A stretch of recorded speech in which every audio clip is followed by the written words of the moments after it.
I will copy this image into a new document. Okay, now first of all duplicate this image and go to image adjustments and shadows and highlights. Don't change any sliders and just hit OK. Now the effect is too hard for the output we are looking for, so just turn it down to the almost 50%. Now go to adjustment layers and select curves, and in the RGB mode crank up your output to around 80%. And now go to the red and change your, first of all click anywhere in the middle and change your input to 112 and your output to 140. And in the green channel again click in the middle somewhere and change your input to 115 and your output to 131. And again do the same thing with the blue. Click in the middle anywhere, and in the input I will be using 58 and in the output 95. Okay, we are done with the curves.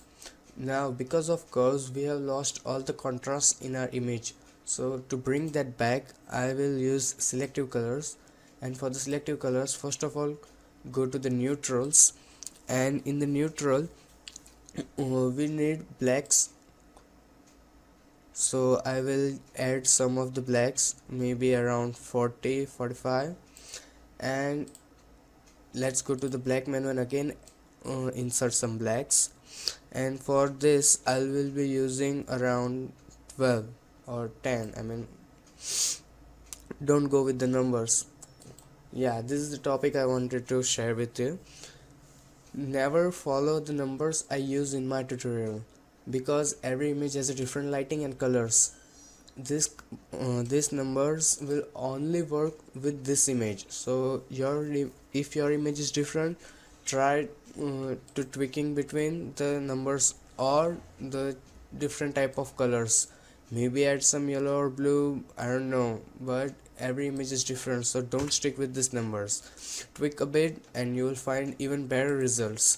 So because we are looking for vintage look, I will also add some yellows. So for the yellows, maybe 10 or 11, and for the blacks I have used 66 in the yellows.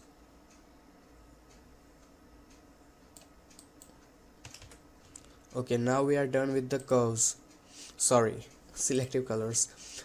After selective colors I'm going to use color balance, and in the color balance, in the shadows I'm gonna do nothing, and for the midtones I will add some of the reds, sorry, +5. Maybe this is looking good. No, that's too much. Okay, and for the yellows I be using -34. So here you are, that's enough. Don't worry about the numbers, we are only considering the output, so number doesn't matter that much. And for the highlights I am using -15, maybe, okay. And in the yellows I am using -12. Okay, that's enough. We are done with the color balance. Now go to the labels, adjustment layers, labels, and in the shadows add 26, in your midtones add 1.47, and for the highlights I'm gonna stick with 255. Okay, the purpose of this layer was to bring some highlights on this girl's face, but we don't want it on the all over image. So to change that, make sure you have selected your mask, select brush tool and make sure your foreground color is completely black, and start painting around the side areas of image. Make sure your opacity is also full. just leave the girl's face and skin, and you can erase all around. Make it really rough. As you can see my mask, it is really rough, and it is enough. Now again, we want to make her face pop a little more. So for that, hold down Ctrl, Alt, Shift and E and put that layer on the multiply mode. It will make the amount of shadow double. Now hold down your Alt key and select on the mask. Or one second, we can do it very easily.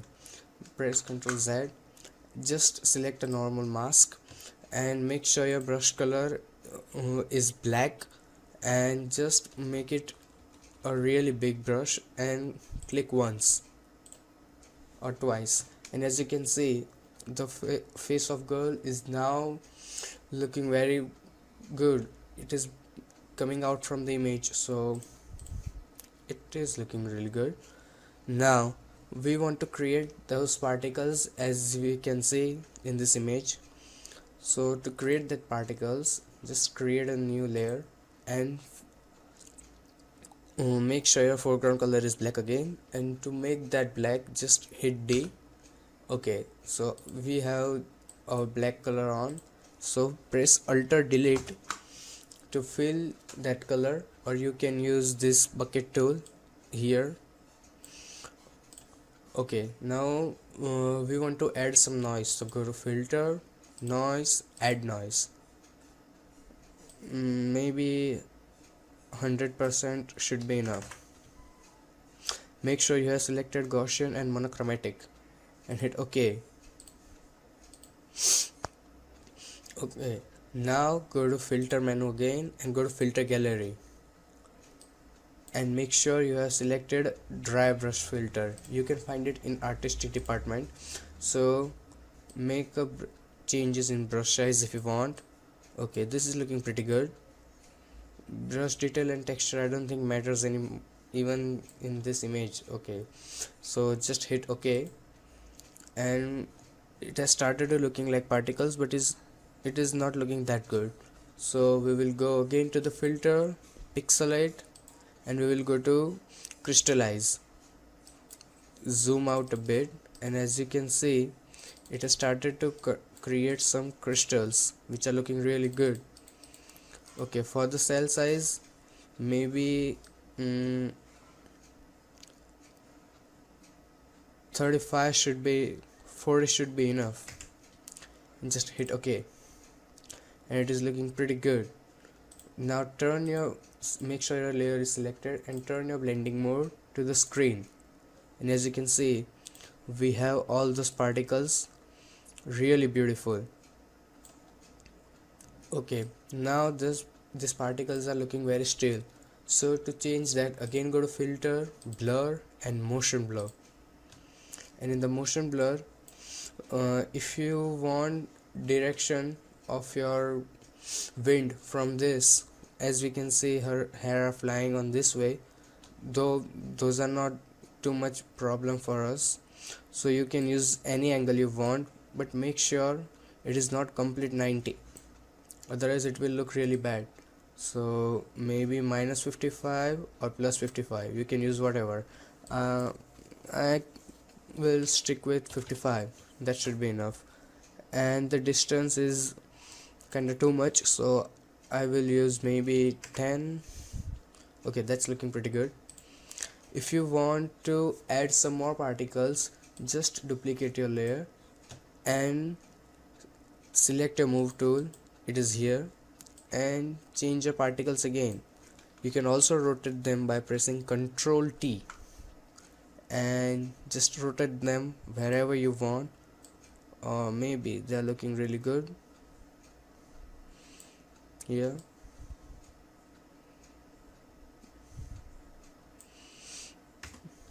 Is looking really good. So if you want to remove any of particles, again select a mask and select brush tool and make sure your foreground color is black, and I don't want this particle here, or maybe this one, so I will remove it by painting black color. So it is looking pretty good. Maybe I want those back. Yeah, this is looking pretty good. So this is looking very good right now. Okay, now we are done. Now we want to brighten up our face a little more. So go to brightness contrast and crank up brightness to around 92. Okay, that's pretty too much. And crank your brightness a little up. Okay, that's looking pretty good. And selecting your mask, press Ctrl I.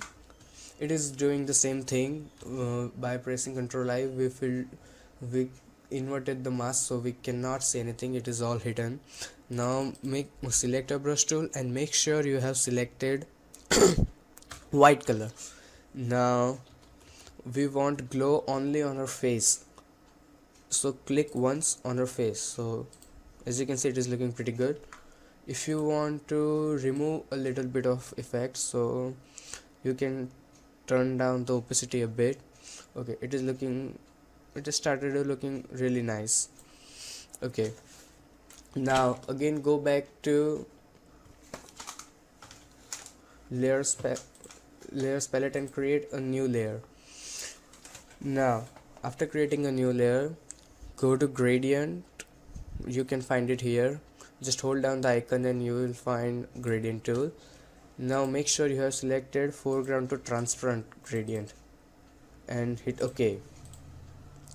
And in the colors, I will be using color EFDOC5